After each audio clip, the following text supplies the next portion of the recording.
Hello बच्चों, कैसे हो आप सब। होप सो आप बहुत अच्छे होंगे और पढ़ाई भी बहुत अच्छी चल रही होगी। तो लास्ट वीडियो में हमने इंटीजर की एक्सरसाइज 1.2 कंप्लीट कर दी थी। आज हम एक्सरसाइज 1.3 करेंगे, बट उसको करने से पहले हम उसके कुछ बेसिक कंसेप्ट्स के बारे में क्लियर आउट होंगे। ठीक है, तो आज हम पढ़ेंगे डिवीजन ऑफ इंटीजर्स, इनकी प्रॉपर्टीज़ के बारे में। तो फर्स्ट प्रॉपर्टी है क्लोजर प्रॉपर्टी।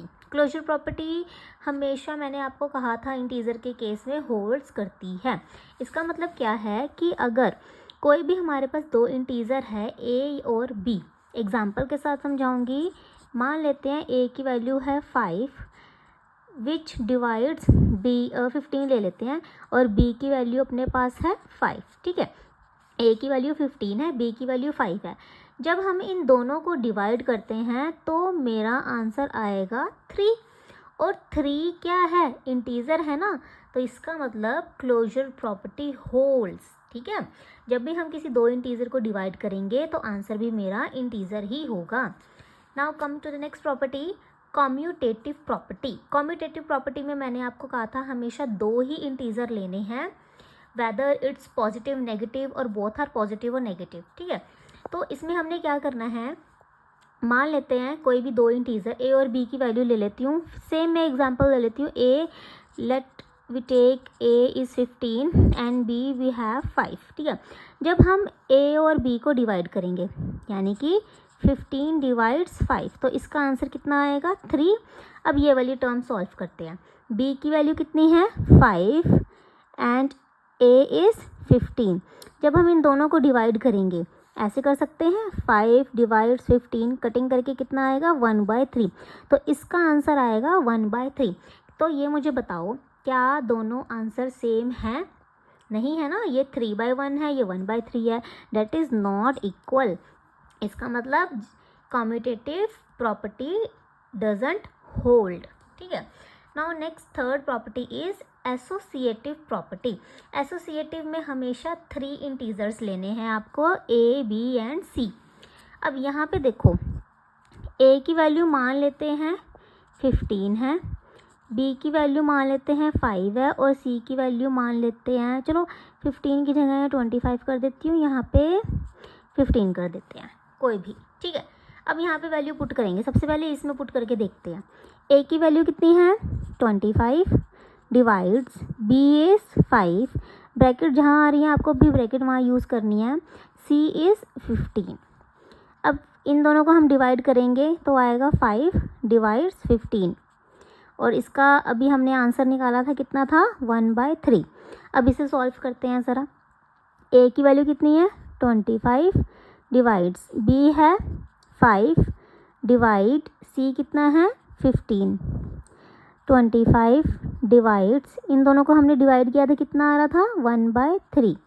ठीक है, अब बच्चों 25 और 3 ये तो हम डिवाइड कर ही नहीं सकते क्योंकि 3 के टेबल में मतलब ये डिवाइड नहीं होगा। ठीक है, तो इसका मतलब क्या हो गया, ये वाले आंसर्स भी एक दूसरे के सेम नहीं आ रहे हैं। जब सेम ही नहीं आ रहे हैं तो एसोसिएटिव प्रॉपर्टी डजंट होल्ड। अब ये मैं आपको ज़्यादा सॉल्व करके क्यों नहीं दिखा रही हूँ, बिकॉज जब आप नेक्स्ट क्लास में जाएंगे ना तब आपको इसके बारे में और इलेबोरेट करके पढ़ाएंगे। ठीक है, अगर आपको अभी भी समझना है तो यहाँ समझ सकते हो।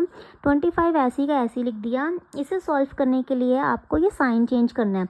जब भी डिवाइड के इधर कोई इस तरह का हो नंबर 1/3, इसे रैशनल बोलते हैं वैसे, तो यहाँ पे आपने साइन चेंज करना है, मल्टीप्लाई 1/3 को फिर 3/1 लिख देते हैं, और ये कितना आ रहा है 75। ठीक है, इसका आंसर आ रहा है 75, that is not equals to this answer.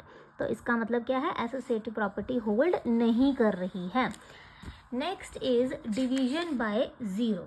Division by zero, कोई भी नंबर है, ठीक है, कोई भी नंबर है, मान लेते हैं 20, अगर इसे हम डिवाइड करेंगे ज़ीरो के साथ तो कोई भी नंबर को क्या हम ज़ीरो से डिवाइड कर सकते हैं, date is not possible. Not possible, ठीक है, नॉट पॉसिबल लिखोगे या अनडिफाइंड लिखोगे। ठीक है बच्चे, अब यहाँ पे है डिवीजन ऑफ ज़ीरो। ऑफ का मतलब क्या है, जब किसी भी ज़ीरो को कोई भी नंबर से डिवाइड करते हैं तो आंसर इज़ 0। जैसे कि मान लो मैंने 0 को 20 से डिवाइड किया है तो आंसर इज़ 0। ये ध्यान रखना बच्चे, जब 0 को किसी भी नंबर से डिवाइड करेंगे तो आंसर 0 आएगा, लेकिन 0 कभी भी डिनोमिनेटर में नहीं आ सकता, ठीक है, नीचे नहीं आ सकता। Next property is identity property. Identity का मतलब ही होता है 1। इसका मतलब क्या है, किसी भी नंबर को जब हम 1 से डिवाइड करेंगे तो रिजल्ट भी हमारा सेम नंबर ही होगा। एग्जाम्पल ले लेते हैं, 5 को अगर हम 1 से डिवाइड करेंगे तो आंसर इज़ 5, ठीक है। तो ये 6 प्रॉपर्टीज़ थी आपके डिवीजन ऑफ इंटीजर की, और आपको ये प्रॉपर्टीज़ अच्छे से दिमाग में बिठानी है, ठीक है। तो कल करेंगे हम exercise 1.3 of division of integers की। Till then bye bye.